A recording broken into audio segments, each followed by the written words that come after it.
بسم اللہ الرحمن الرحیم رب اشرح لی صدری ویسر لی امری واحلل عقدۃ من لسانی یفقہوا قولی یا معلم ابراہیم علمنی یا مفہم سلیمان فہمنی۔ سورہ جو ہم سیرہ کر رہے تھے اس میں ہم نے یہ کل دیکھا تھا کہ شہید کو دفنانے کے لیے آپ صلی اللہ علیہ وسلم شہیدوں کو دفنانے کے لیے وہاں پہ رہے اور دفنایا گیا، اور ہم نے یہ بھی دیکھا تھا کہ شہید کی نماز جنازہ نہیں ہوگی۔ اب کتنے شہید تھے مسلمانوں کے جو تھے وہ تھے 70 سے کتنے 65 سے 70 تک، اور زیادہ تر کون لوگ تھے؟ انصار تھے جو کہ مدینہ کے رہنے والے تھے۔ اور جہاں تک کوئی پرزنر آف وار تھا، جنگی قیدی تھا، اس میں کوئی بھی نہیں تھا۔ مسلمانوں میں سے تو کوئی جنگی قیدی نہیں بنا تھا، لیکن کفار کا صرف ایک شخص جس کا نام ابو عزہ تھا وہ جنگی قیدی بن گیا۔ اب 3000 لوگوں میں سے صرف ایک شخص جو تھا وہ جو ہے جنگی قیدی بنا۔ اب یہ کیوں بنا؟ اس کا ریزن جو ہے اگر ہم دیکھتے ہیں تو اللہ کی قدرت کے اوپر اس قدر حیران ہوتے ہیں کہ بدر میں بھی یہ شخص گرفتار ہوا تھا اور اس کو 4000 درہم کے عوض جو تھی رہائی ملنی تھی، لیکن اس نے آپ کی منت سماجت کی بہت زیادہ، اور یہ کہا کہ میرا کوئی بیٹا نہیں ہے، صرف بیٹیاں ہیں اور ان کی دیکھ بھال میں کرتا ہوں، اگر آپ نے مجھے رہا نہ کیا تو میری بیٹیاں کس کے حوالے ہوں گی؟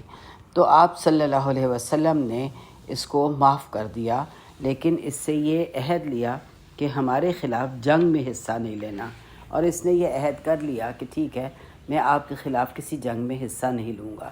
اب جب یہ جنگ احد تیار ہوئی تو ابو سفیان جو ہے اس کے پاس گیا، یہ ایک شاعر بھی تھا، اور اس سے کہا کہ تم جو ہے فور پوئٹری یعنی کہ نظم لکھو جس میں جنگ کی باتیں ہوں اور لوگوں کے جو جذبات ہیں وہ ابھارے جائیں۔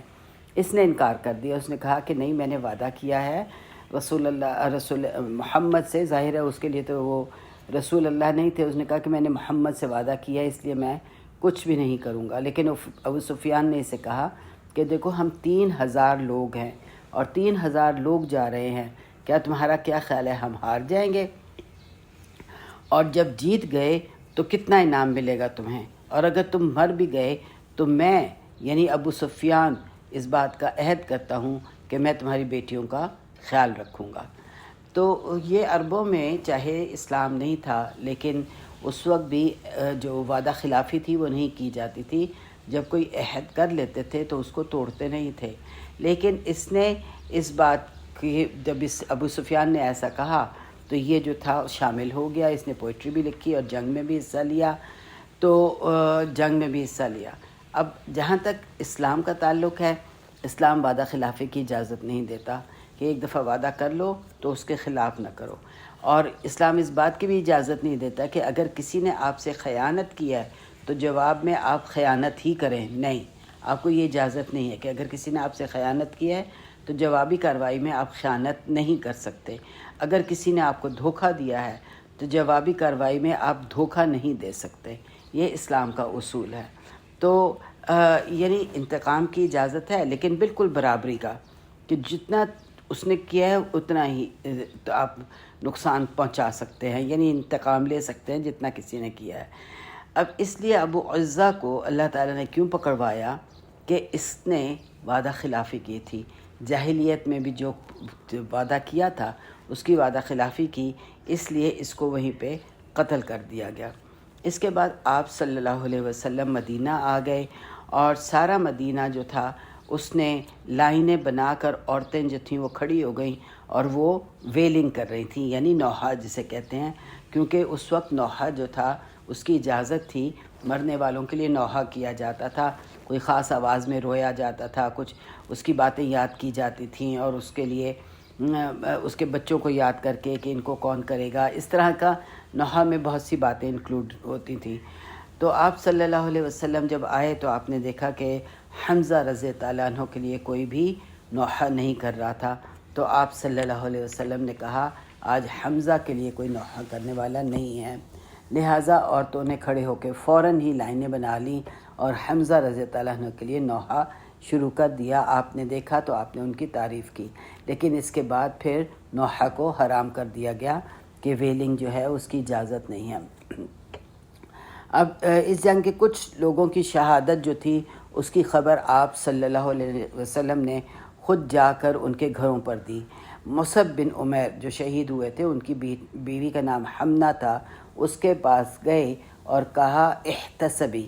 احتسبی عرب میں اس وقت ایک لفظ کہا جاتا تھا ایک بری خبر کے لیے، اور صرف بری خبر ہی نہیں بلکہ اس میں اور بھی باتیں آ جاتی تھیں کہ بری خبر ہے اور بات آسان بھی نہیں ہے، لیکن صبر بھی کرنا ہے اور اللہ کی بات پر ایمان بھی رکھنا ہے۔ صرف احتسبی میں یہ سب معنی آ جاتے تھے۔ تو آپ صلی اللہ علیہ وسلم نے اس سے جا کے کہا احتسبی، تو اس نے فوراً کہا کون؟ تو آپ صلی اللہ علیہ وسلم نے فرمایا تمہارا بھائی جو شہید ہوا تھا۔ تو وہ فوراً کہنے لگی کہ اللہ اس کی مغفرت کرے، یہ آسان نہیں ہے، لیکن اللہ تعالیٰ اس کی آگے کی منزلیں آسان کرے، اس کے بچوں کا کون والی وارث ہوگا، مطلب اتنی سی اس نے بات کی۔ پھر آپ صلی اللہ علیہ وسلم نے دوبارہ کہا احتسبی، تو اس نے کہا اب کون؟ تو آپ صلی اللہ علیہ وسلم نے فرمایا مصعب بن عمیر۔ تو اس پہ اس نے ایک چیخ زور کی لگائی اور بہت زیادہ نوحہ شروع کر دیا۔ تو آپ صلی اللہ علیہ وسلم نے فرمایا کہ بے شک خاوند کا مقام عورت کی نظر میں علیحدہ ہی ہوتا ہے۔ اور سبحان اللہ، یہ بات بالکل صحیح ہے کہ اگرچہ بھائی کے ساتھ اس نے سارا بچپن گزارا تھا، اس کے جوان ہوئے تھے اکٹھے، ماں باپ سیم تھے، سارا کچھ تھا، جوانی تک پہنچے، لیکن اور محبت کا جو مقام اللہ تعالیٰ نے خاوند کے لیے ڈال دیا ہے وہ حیران کن ہے۔ اور یہ ایک معجزہ ہے کہ حیران کن ہے کہ جب خاوند آ جاتا ہے تو وہ محبتیں جو بچپن سے ہم نے ساتھ رکھی ہوتی ہیں، بہنوں کی، بھائیوں کی، یہ سب پیچھے چلی جاتی ہیں، اور خاوند کی محبت جو ہے، حالانکہ کوئی خون کا رشتہ نہیں، کچھ نہیں، لیکن خاوند کی جو محبت ہے وہ سب سے فوقیت لے جاتی ہے، اور یہ اسی لیے اس کی عدت بھی 40 دن ہے، اور یہ اللہ کی طرف سے ایک معجزہ ہے۔ ایک دوسری خاتون تھی جن کا کہ خاوند بھی شہید ہو گیا تھا، بھائی بھی شہید ہو گیا تھا، باپ بھی شہید ہو گیا تھا، تینوں اس میں شہید ہوئے تھے۔ اور لیکن جب اس نے سنا تو جب اس نے پہلے اسے یہ کہا گیا کہ اس کا خاوند شہید ہو گیا ہے، تو اس نے کہا کہ رسول اللہ کیسے ہیں، کیونکہ اس کو یہ تھا، اس نے سنا تھا کہ رسول اللہ شہید ہو گئے ہیں، کہ جب خبر دی کہ باپ شہید ہو گیا تو اس نے کہا رسول اللہ کیسے ہیں۔ پھر اس کو یہ خبر دی گئی کہ تمہارا بھائی شہید ہو گیا، اس نے کہا رسول اللہ صلی اللہ علیہ وسلم کیسے ہیں۔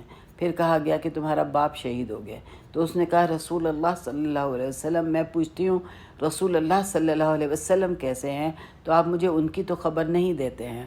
تو جب ان کو کہا گیا کہ وہ ٹھیک ہیں، تو اس نے کہا کہ میں جب تک آپ کو دیکھ نہ لوں تو میں سکون نہیں ہوگا، لہٰذا آپ کو دیکھا اس نے جب، تو پھر اس نے یہ ایک مشہور فریز کہی جو کہ بہت زیادہ عربی میں، سیرہ میں مشہور ہے۔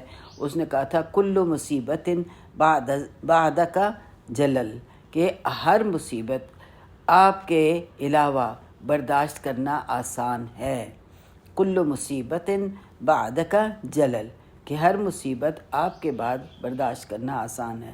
اس سے ہم اندازہ لگا سکتے ہیں لوگوں کی محبت کا جو کہ رسول پاک صلی اللہ علیہ وسلم سے تھی۔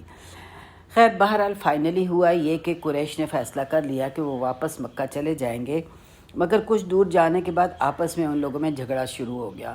کچھ کہتے تھے کہ ہم نے جنگ کا مقصد پورا نہیں کیا، یعنی ہمیں واپس جا کر ان کو مدینہ جا کر ان کو مارنا چاہیے تھا اور سب کو ختم کرنا چاہیے تھا، اور دوسری طرف آپ کو بھی یہ خیال آیا کہ کہیں ایسا نہ ہو وہ واپس آ جائیں۔ تو ان میں سے اب یہ جو تھے نا، آپ صلی اللہ علیہ وسلم نے پوچھا کہ اب کون واپس چلے گا۔ اب آپ سوچیں کتنے صحابہ زخمی تھے، کتنے تھکے ہوئے تھے، ہار گئے ہوئے تھے، سارا کچھ تھا، لیکن جب آپ نے پوچھا کہ کون واپس آئے گا تو، اور پھر آپ نے یہ بھی شرط لگا دی کہ صرف ان سے وہ جنگ میں وہ واپس آئیں گے جنہوں نے جنگ میں حصہ لیا تھا، وہ نہیں جو واپس چلے گئے تھے۔ یعنی عبداللہ بن ابی کے جو ساتھ جو 300 لوگ تھے جو چھوڑ کے چلے گئے تھے منافق، ان کو کہا کہ وہ دوبارہ نہیں جائیں گے، صرف وہ جائیں گے جنہوں نے جنگ میں حصہ لیا تھا۔ لہٰذا 70 کے قریب صحابہ جو تھے وہ تیار ہو گئے، اور علی رضی اللہ عنہ کی اس میں لیڈری میں آپ نے کہا کہ جاؤ، ان سے کہا کہ تم جاؤ، لیڈر کس کو بنایا؟ حضرت علی رضی اللہ عنہ کو، اور کہا کہ تم جاؤ حمراء الاسد تک جانا، ہم پیچھے سے آ رہے ہیں۔ علی رضی اللہ عنہ سے کہا کہ یہ دیکھنا کہ وہ قریش جو جا رہے ہیں وہ کس چیز پر سوار ہیں۔ اگر اونٹ پر سوار ہیں تو اس کا مطلب یہ ہے کہ وہ مدینہ واپس نہیں آ رہے، وہ جا رہے ہیں، اور اگر وہ گھوڑوں پر سوار ہوں تو اس کا مطلب یہ ہے کہ وہ مدینہ واپس آ رہے ہیں، یعنی مقابلہ کرنے کے لیے۔ تو علی رضی اللہ عنہ نے جا کے جب دیکھا تو انہوں نے یہ دیکھا کہ وہ اونٹ پر سوار تھے اور جا رہے تھے۔ تو ان 70 لوگوں کی اللہ تعالیٰ نے قرآن میں تعریف کی۔ یہ وہ 70 لوگ جو دوبارہ جنگ کے لیے تیار ہو کر میدان جنگ میں پہنچ گئے تھے، ان کی آپ صلی اللہ علیہ وسلم نے تعریف کی، اور قرآن پاک نے سورہ آل عمران میں ان کی تعریف آئی ہے کہ آپ صلی اللہ علیہ وسلم، اللہ تعالیٰ فرماتے ہیں کہ الذین استجابوا للہ ورسولہ من بعد ما اصابہم القرح للذین احسنوا منہم واتقوا اجر عظیم، کہ کہا کہ وہ لوگ جن کو کہ کیا پہنچا، تکلیف پہنچی، کیا اللہ تعالیٰ نے کہا کہ الذین استجابوا للہ ورسولہ من بعد ما اصابہم القرح، بے شک وہ لوگ جنہوں نے بات قبول کی اللہ کی، یعنی جواب دیا اللہ کو اور رسول کو اس کے بعد کہ ان کو زخم پہنچ چکا ہوا تھا، للذین احسنوا، وہ لوگ جنہوں نے احسان کیا، منہم، ان میں سے، واتقوا اجر عظیم، اور انہوں نے تقوی اختیار کیا، ان کے لیے کیا ہے؟ اجر عظیم ہے۔ یہ آیات جو تھیں یہ اللہ تعالیٰ نے ان 70 لوگوں کے لیے اتاری جنہوں نے کہ دوبارہ تیار ہو کے میدان جنگ میں پہنچ گئے تھے۔ عائشہ رضی اللہ عنہ یہ آیات عروہ ابن زبیر جو تھے ان کے بھانجے تھے۔ کون تھے؟ عروہ ابن زبیر حضرت عائشہ کے بھانجے تھے، تو ان کے بارے میں ان کو یہ سناتی تھیں اور وہ کہتی تھیں کہ اس میں تمہارے دونوں باپ جو ہیں وہ شامل ہیں، یعنی عروہ ابن زبیر جو تھے زبیر ابن عوام کے بیٹے تھے، اور وہ تو ایک والد ہو گئے، اور دوسرے والد کون تھے جو کہ ان کی حضرت ابو بکر جو کہ کس طرح والد ہوئے کہ اسما جو تھیں، جو کہ ابو بکر کی دوسری بیٹی تھیں، وہ ان کی بیوی تھیں، تو ان کی ابو بکر اسما بن ابو بکر وہ تھی، تو اس لیے 2 باپ انہوں نے کہا کہ تمہارے 2 باپ ان میں شامل ہیں۔ تو یہ جو عروہ ابن زبیر ہیں ان کی سب سے زیادہ احادیث جو ہیں عائشہ رضی اللہ عنہ سے مروی ہیں، کیونکہ یہ بھانجے تھے اور حجاب نہ تھا، تو صرف یہ واحد تھے جو جب جاتے تھے اور مل لیتے تھے، لیکن یہ صحابی نہیں تھے، کیونکہ یہ بہت ان میں اور عبداللہ بن زبیر میں بہت فرق تھا، یہ بہت چھوٹے تھے عروہ۔ بہرحال آپ صلی اللہ علیہ وسلم بھی بعد میں وہاں پہ میدان میں یعنی حمراء الاسد پہنچ گئے اور وہاں پہ 3 دن قیام کیا۔ ابو واقدی جو ایک ہسٹورین ہے وہ کہتے ہیں کہ قریش نے واپس آنے ہی والے تھے، تو یہاں پہ یہ انہوں نے ارادہ کر لیا تھا، مگر اللہ نے ایک ایسا پلاٹ بنایا جس کے کہ وہ ان کے خلاف چلا گیا۔ اب وہ تھا کیا کہ یہ آپس میں جھگڑا کر رہے تھے اور یہ کہتے تھے کہ ہم نے معاملہ ختم نہیں کیا، جو کام ہم کرنے آئے تھے نہیں کر سکے، اور سب سے زیادہ بولنے والا شخص کون تھا؟ اکرمہ بن ابی جہل، ابو جہل کا بیٹا۔ اس نے کہا کہ ہمیں واپس جانا چاہیے، مگر ان میں سے جو بڑے لوگ تھے انہوں نے اختلاف کیا، اور وہ بڑے لوگ جو عمر کے بڑے لوگ تھے ان میں سب سے زیادہ اختلاف کرنے والا کون سا شخص تھا؟ صفوان ابن امیہ، وہ خلاف تھا۔ اس نے کہا کہ اے میری قوم ایسا مت کرو، اس لیے کہ اب وہ غصے میں ابل رہے ہوں گے، یعنی حمزہ رضی اللہ عنہ کی وجہ سے کہ جو ہم نے ان کے ساتھ کیا ہے، اور ہمیں نہیں پتہ کہ وہ لوگ جنہوں نے حصہ نہ لیا تھا وہ بھی واپس آ جائیں، کیونکہ انہیں تو یہ نہیں پتہ تھا نا کہ وہ منافق ہیں اور منافقوں کی وجہ سے نہیں لے سکے حصہ، لیکن ان کو یہ تو ان کو صرف اتنا پتہ تھا کہ 300 لوگ تھے جنہوں نے جنگ میں حصہ نہیں لیا تھا۔ اس لیے صفوان نے کہا کہ اگر اب یہ اپنی ٹرائب کے لیے لڑنے کے لیے آ گئے تو اچھا نہیں ہوگا، مگر اکرمہ ابن جہل جو تھا وہ نہیں مانا، اور اس نے کہا کہ نہ تو ہم نے محمد صلی اللہ علیہ وسلم کو مارا ہے اور نہ ہی ہم نے ان کی جوان لڑکیوں کو خوش کیا، اپنی جوان لڑکیوں کو خوش کیا ہے۔ یہ ایک عربی کا محاورہ تھا جو یہ لوگ بولتے ہوتے تھے، یعنی کہ جس میں جب فتح جو تھی وہ مکمل نہیں ہوتی تھی تو یہ ایک محاورہ تھا جو بولتے تھے کہ ہم نے اپنی جوان لڑکیوں کو خوش نہیں کیا۔ بہرحال جب یہ اس نے باتیں کہیں تو لوگ مان گئے، یہاں تک کہ اللہ تعالیٰ نے ان کے ساتھ یہ معاملہ کیا۔ اور وہ معاملہ کیا تھا کہ ایک شخص تھا جس کا نام تھا معبد الخزاعی۔ معبد الخزاعی مسلمان نہیں تھا لیکن ایک ٹرائبل لیڈر تھا، ٹرائب کا لیڈر تھا، اور کیونکہ قریش نے جاہلیہ کی ویلیوز کے خلاف کام کیا تھا، یعنی وہ وعدہ خلافی کی تھی، اس لیے اس کی ہمدردیاں جو تھی وہ مسلمانوں کے ساتھ تھیں۔ معبد وہاں سے مدینہ گیا اور آپ صلی اللہ علیہ وسلم سے جا کے معذرت کی کہ جو ابو سفیان نے کیا ہے وہ بہت غلط کیا ہے، اس کو ایسا نہیں کرنا چاہیے تھا۔ اور مدینہ سے واپسی پر یہ کس سے ملا؟ ابو سفیان کی فوج سے ملا جو اب واپس جانے کے بارے میں سوچ رہے تھے۔ تو ابو سفیان نے کہا کہ معبد آ گیا ہے، اس سے ہمیں پتہ چلے گا کہ مدینہ کا کیا حال ہے۔ معبد کو موقع مل گیا۔ اب یہ اگرچہ آپ صلی اللہ علیہ وسلم نے اسے کچھ نہیں کہا تھا اور مسلمان بھی نہیں تھا، تو اس نے اپنی طرف سے باتیں بنا کر کہیں کہ وہ تو غصے سے ابل رہے ہیں اور وہ لوگ جنہوں نے جنگ میں حصہ نہ لیا تھا وہ بھی آ رہے ہیں، اور وہی باتیں تھیں جو صفوان نے کہی تھیں، اور انہوں نے عہد کر لیا ہے کہ وہ سکون سے نہیں بیٹھیں گے کہ جب تک کہ وہ تم سے بدلہ نہ لے لیں۔ تو ابو سفیان نے کہا کہ تم پھر کیا مشورہ دیتے ہو؟ تو معبد نے کہا کہ میں یہ مشورہ دیتا ہوں کہ تم اپنے گھوڑوں پر سوار ہو اور اس تیزی سے بھاگو جس تیزی سے تمہارے گھوڑے بھاگ سکتے ہیں۔ جب ابو سفیان نے یہ دیکھا کہ معبد جیسا شخص جو ہے وہ ڈرا ہوا ہے تو قریش نے حملہ کرنے کا تو سوال ہی پیدا نہیں ہوتا، اور یہ لوگ فوراً اپنے گھوڑوں پہ سوار ہوئے اور یہ واپس مکہ چلے گئے۔ تو وہی بات ہے کہ اللہ تعالیٰ نے کہا ہے کہ جب اللہ مدد کرنا چاہتا ہے تو تم تو سوچ بھی نہیں سکتے جہاں سے وہ مدد اس کی طرف سے آتی ہے۔ لیکن رسول اللہ صلی اللہ علیہ وسلم 3 دن رہے، اور جب یقین ہو گیا کہ وہ لوگ واپس نہ لوٹیں گے تو واپس مدینہ آ گئے۔ اب ہمیں دیکھنا یہ ہے کہ کیا جنگ احد حقیقت میں ہی مسلمانوں کے لیے ایک ہار تھی؟ اگر دیکھا جائے کہ کتنے لوگ مرے تو اس میں کوئی شک نہیں ہے کہ مسلمان جو ہیں ہار گئے تھے۔ کیونکہ قریش کے تو صرف 22 لوگ مرے تھے اور مسلمانوں کے کتنے تھے؟ 70 سے 75، یعنی 3 گنا زیادہ تھے۔ اور اگر دیکھا جائے کہ جنگ کا مقصد کیا تھا تو مسلمانوں کا مقصد تو مدینہ کو ڈیفینڈ کرنا تھا، وہ اس میں کامیاب رہے، مدینہ پہ حملہ نہ ہو سکا، جبکہ قریش کامیاب نہ ہوئے اس معاملے میں، انہوں نے مدینہ پہ حملہ نہ کر سکے۔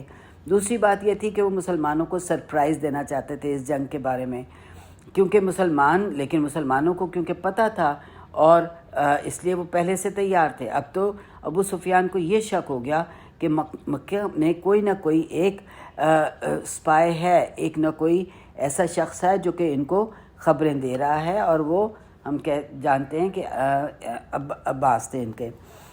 بہرحال اس لیے مسلمان جو تھے وہ تو پہلے سے پریپیئر تھے۔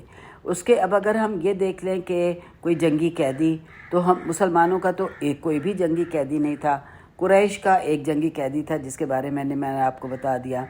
دوسری ایک اور بات کہ مسلمان تو وہاں پہ 3 دن رہے لیکن قریش فوراً لوٹ گئے۔ سب سے اہم چیز جو تھی وہ یہ تھی کہ قریش کا مقصد ٹریڈ روٹ کا پانا تھا، مگر وہ مقصد حاصل نہ ہو سکا۔ اور ابن قیم کہتے ہیں کہ اکرمہ کا قول کہ ہم اس کو فتح نہیں کہہ سکتے، یہ ظاہر ہے ثابت کرتا ہے کہ اس سے قریش بھی کوئی خوش نہیں تھے۔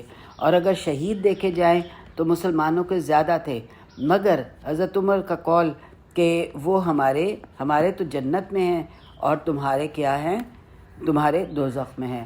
تو یہ اللہ تعالیٰ نے آل عمران میں ان کے بارے میں یہی کہا ہے کہ وَلَا تَحْسَبَنَّ الَّذِينَ قُتِلُوا، مت تم سوچنا کہ وہ لوگ جو قتل کے مارے گئے فی سبیل اللہ امواتن، کہ اللہ کی راہ میں جو مر گئے ان کو مردہ مت سمجھنا، بل احیاء، بلکہ وہ تو زندہ، عند ربہم، اپنے رب کے پاس، یرزقون، ان کو رزق دیا جاتا ہے۔ فرحین بما آتاہم اللہ من فضلہ، وہ بہت خوش ہیں جو کہ اللہ تعالیٰ نے دیا ہے ان کو اپنے فضل سے.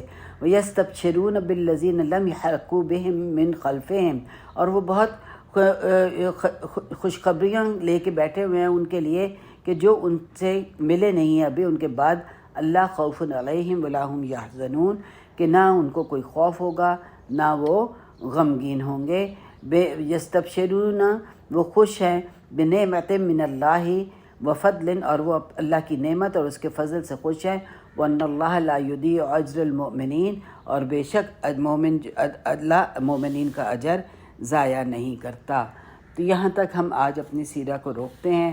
اس کے بعد ہم یہ دیکھیں گے کہ آگے جنگ احد کے بارے میں کہ جو مقصد تھا وہ حاصل ہوا یا نہیں ہوا، اور پھر دوسرا یہ کہ بدر اور احد کا مقابلہ کر کے دیکھیں گے کہ دونوں جنگوں کا جو حصول تھا، مقصد تھا، وہ کس طرح سے کس کو فائدہ پہنچایا. تو یہاں پہ ہم ختم کرتے ہیں. ربنا تقبل منا انک انت السمیع العلیم وتب علینا انک انت التواب الرحیم. وصلی اللہ علی نبینا محمد وعلی آلہ وصحبہ اجمعین، وآخر دعوانا الحمد للہ رب العالمین.